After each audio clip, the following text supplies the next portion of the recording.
It's Mike again. I went ahead and got a new air intake. I got a cheap one off eBay. Let's use some duct tape on this one.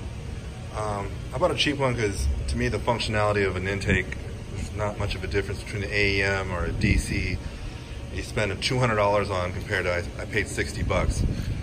I'm gonna go ahead and take this old one off and I'll put the new one in. I did add in the HKS exhaust. It's on now. Full bolt on all the way to the cat. That came out really nice. Sounds nice. With the addition of the intake, it should come out pretty good. So go ahead and get to work. Quick, I'm getting everything out right now.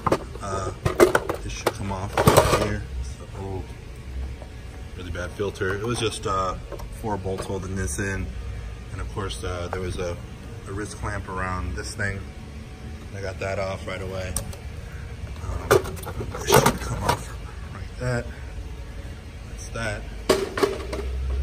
It's crazy how much this opens this up. You see all in there now. Wow. That's how the clamp came off. So now I'll go ahead and put the intake on.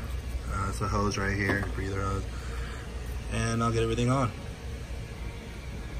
All right, so I got everything on. This coupler here, it's actually pretty strong. This is a pretty good clamp. This over here looks like crap. I'm gonna have to get a hose and then get clamps for this. Everything else came out pretty good. Looks fine. Cheap eBay stuff. I probably got like 0.5 horsepower. I'll have to watch out for torque steer and maybe dyno this now. Just kidding. The sensor went right in there. Everything was plug and play pretty much right in there. Pretty simple, guys.